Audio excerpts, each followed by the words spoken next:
we are. We should be.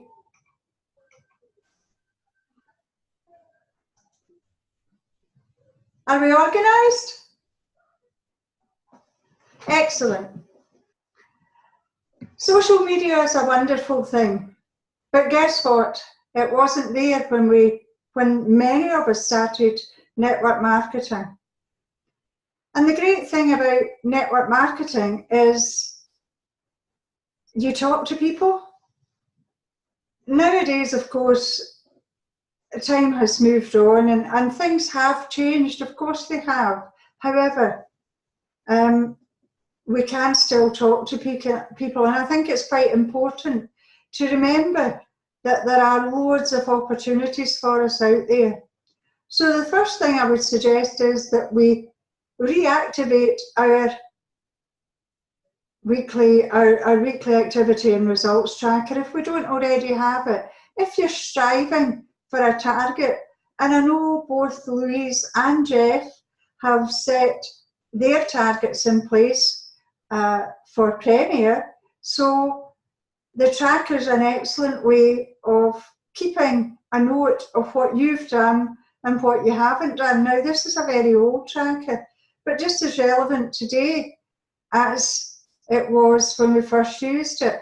The one thing I would suggest though is, and I should have updated this, my apologies, put on social media as well, because although we want to sponsor Outwiith it, we do still, of course we do want to use it. We want to use all of the avenues. One of the great things about the tracker when we first started using it was that it was a challenge to ourselves, because we totted up our scores. If we had decided to put out 500 flyers every day for 5 days, 2,500 flyers a week, then if we had got to 2,400 at the end of the week, we didn't get points out of 5. We didn't get 5 points. You maybe only got 2, because let's face it, for an extra 100 you could have got to where you were originally targeting, and so on and so forth. But if you want more information on that, then I'm sure whoever your upline is will be happy to cover it with you. So what makes the uncomfortable more comfortable? What makes it easier? Well, the one thing I would say is your fierce determination to get to where you want to be. Obviously, you need a different set of tools or extra tools like cards, flyers, shop ads, cards, flyers. That's the only thing about having this is, and you'll all have seen those, and I think you'll find it at Barney's shop. If you just Google it, flyers, a lot of old wording, but you know, that says beat the bills. You know, those were first used probably in the region of 15 years ago, but they're not it's not any different now, really. Or you want to talk to people and attract people into your business that they want to speak to you. A memory jogger, well, sit down with a list of trades. That's all you're looking for. A list of people a list of jobs, and find out, try and remember who you can remember that has that type of job. Always remember we were sitting with a chap and we came to Baker. Oh, he says, I know somebody with a surname Baker. So, you know, it might be in a quite different way. There are people with a surname Joyner, but they also have that profession. But the warm market, people you know, people you meet regularly, people that recognise you but might not even know your name, and of course your customers. Because the one things that we forget to do, I'm really sorry, let me press that off. The one thing that we forget to do is to talk to our customers. And our customers are so important, because you see, our customers already buy those products. And if they buy the products, it means they like them. And if they like them, then they'll sell them. And that's what you're looking for. But let's think of how you and people that you know can meet and talk to people. Well, do you have children? Because if you do, you have nursery, school, the drop-offs, the pickups, the school sports, the after-school clubs, brownies, cubs, scouts, boys brigade, beavers, acrobatics, gymnastics, swimming, horse riding, dancing, drama. I mean, it truly is endless. Children have a wonderful social life, particularly both in rural and in the suburbs. And really, if you've got children, then the children will introduce you to other people. But what if you work? Then you come into contact on a daily basis with people, maybe that you sit with on a bus, that you meet on the way to work, that you sit with your lunch at, or that you meet in the wherever you're buying your lunch. You might travel with them in the train. Again, they might not be people that you actually know, but they might just be people that you meet regularly. And you can always bring a conversation round, just because you ask questions and let them talk. 3-foot rule. All of what we've said before about meeting people. And now we allow you to talk to the people as well. And where do you meet them? Well, do you go shopping? Do you buy vegetables? Do you buy meat? Do you go for newspapers? Do you go for cigarettes? Do you buy magazines? Do you buy clothes? Do you buy shoes? There's lots of things that we all do, and we don't always remember that all we need is a small card with extra income on it. That's all we want. Oops, I don't even know. Extra income opportunity, looking for extra cash, something, just anything that someone is going to see and think, oh, I know somebody that might be interested. Take a note of the people that you see, even if it is on an irregular basis, because sometimes you forget, oh, that's right, I never mentioned to the person where I buy my fuel. And maybe you want to use several different petrol stations for your fuel. Scones, you might like to buy scones on a fairly regular basis, or maybe even irregular, but you never know, just wherever you go. So write down what you do. That's one of the most important things. Write down what you do, what your daily route is, your daily task is, and then look for opportunities. The reason you look for opportunities is because, remember, I mentioned that fierce determination that you want to get to where you've planned to go. And that's what will open up opportunities for you. That's one of the main things. You want it, you go and look for it. And if you want it badly enough, you will go and look for it. What do you say? It's, you know, we're getting so used now to not communicating with people that it can be quite, people look at you often if you speak to them. I know that some cities are worse than others. You know, when I lived in Stirling, you could effectively stand beside the same person every day of a week and they would never glance your way. And city centre Edinburgh I found fairly similar, because there are lots of people who come in from loads of other areas, loads of other cities. Glasgow tends to be much easier, much simpler to talk to people. I do find it, and I've worked in Glasgow, I've worked in Edinburgh, I always find Glasgow people easy to talk to, but you know, we're all different and it's all what we find ourselves.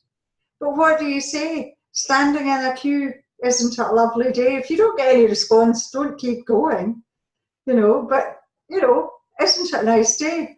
It's miserable today, isn't it? We like to talk about the weather. It takes us in huge directions, the Scottish weather, and I'm sure the English and Irish weather does exactly the same. Talk to the dog, admire the children, although that one I'm always really, really careful about, because, well, unfortunately, circumstances now, it's difficult talking to little children, even with their parents there. Compliment them. You know, it's so unusual for somebody to say, oh, I do like your dress, or, oh, that's a really pretty brooch you've got on. People aren't used to people saying that to them. They like it, they enjoy it. But I quite often say, I haven't got a clue what we're going to eat tonight. You know, as you're standing there peering, thinking, oh, what can I give Jim for his dinner? So keep it simple though. All you want to do is hand over a card. Can I leave my card with you and ask you to do me a favour? Would you maybe pass it on to someone who might sometimes not need it but want it?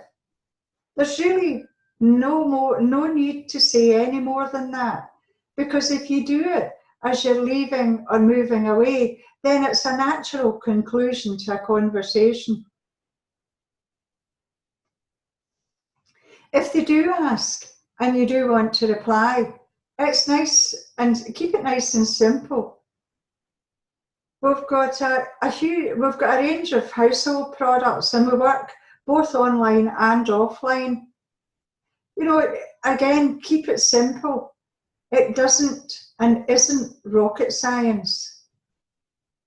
If they want to keep going, can I email some information to you or send you to a link?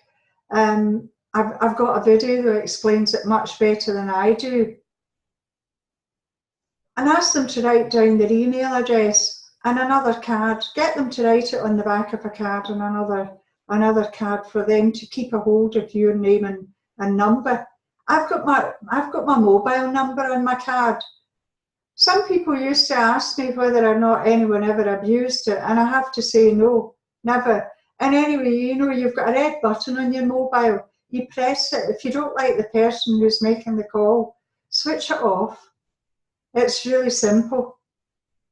Ask people if they use Facebook, because although we want to sponsor outside social media, it's one of the easiest ways to get the information to them. But remember, it is better to say less to more people. You don't want to convince one person to have a look at the information. You don't want to pull them over a finishing line.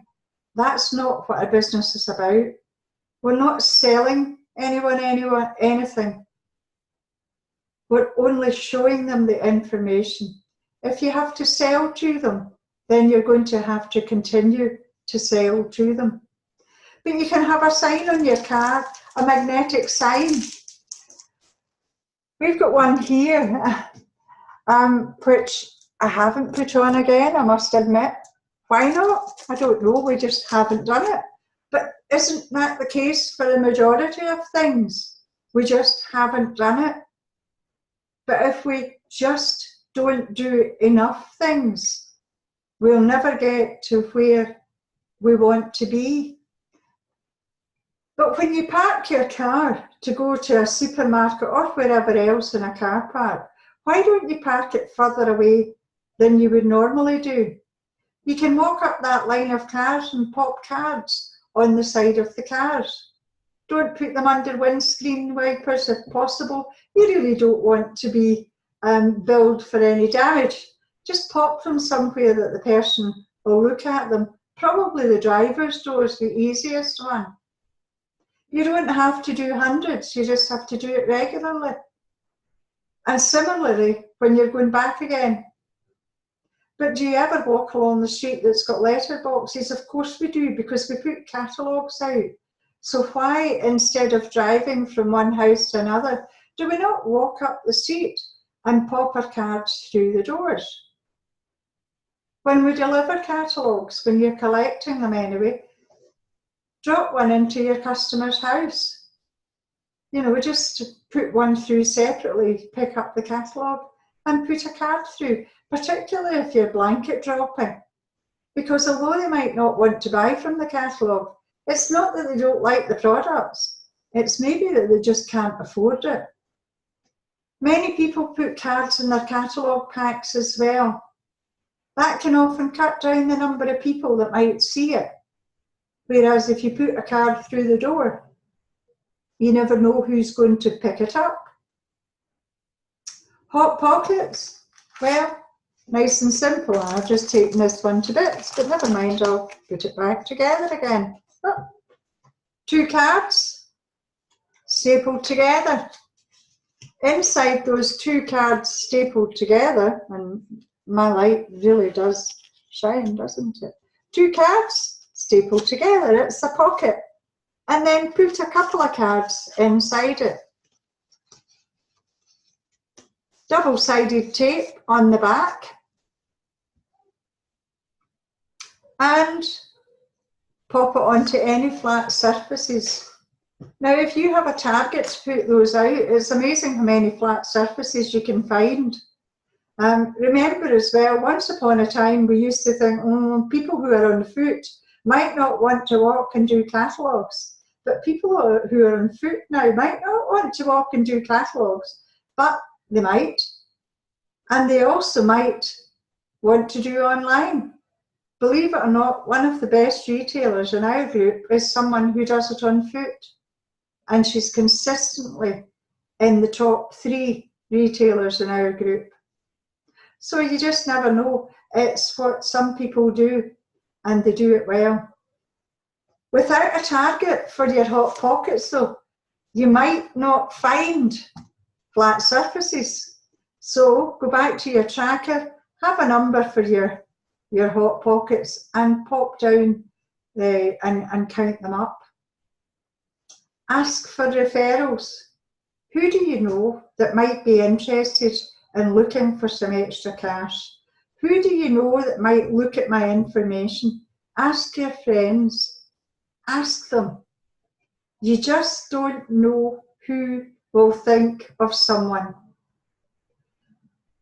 Sign written vans. Every single van you see that has a tradesman inside it will have a name and a number on it, because they want you to phone them and see whether or not you're going to give them some work.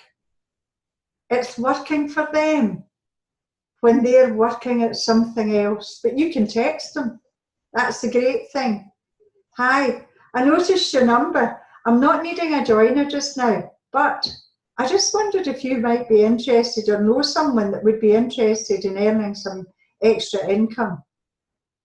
Now, what's the worst they can do? Send you back a couple of question marks. But what's the best they can do? What's it all about? Who knows?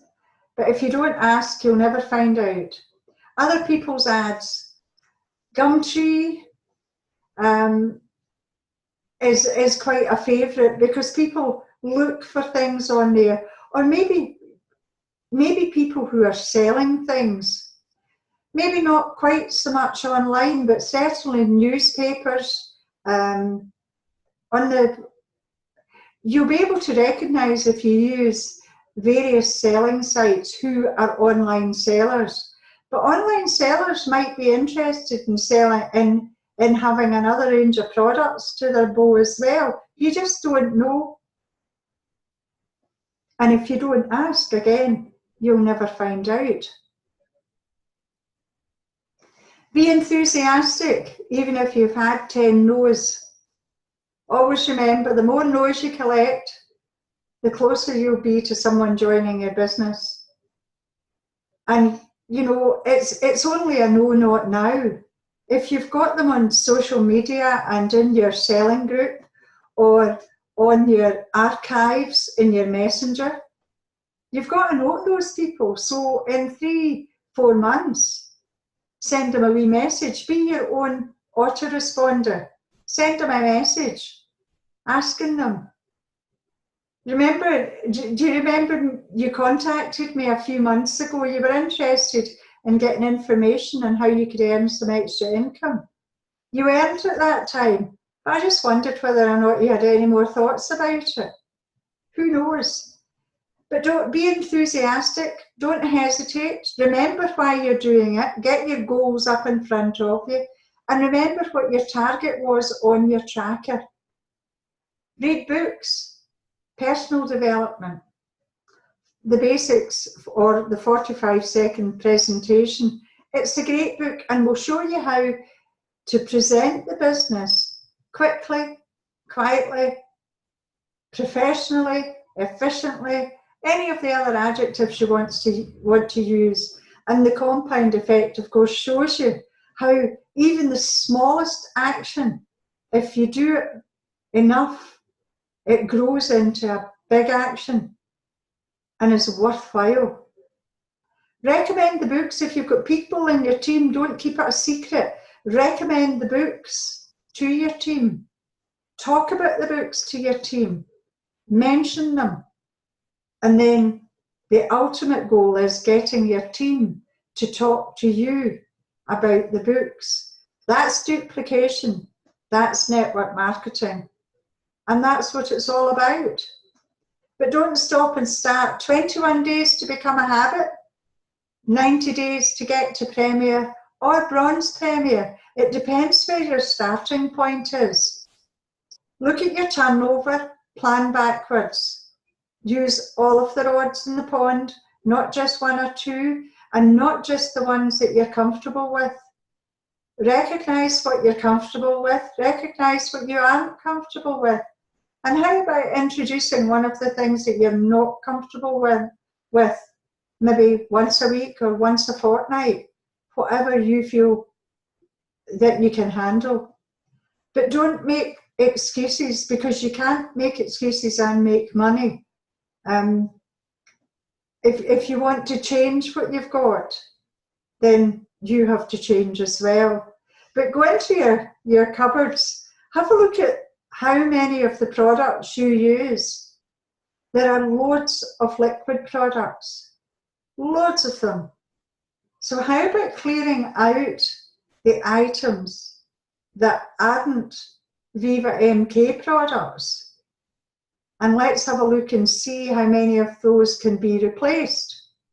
Now, if we all do that in our cupboards and replace the product in our cupboard with Viva MK products as we need them and use them, do you think that would add volume to your own business? It also means that you'll be able to recommend the products, because if you've used them, you know what they do. And of course, attend the webinars. Don't wait to be reminded. You do the reminding. And that's the end of the show. Thank you very much. I'm going to stop sharing. I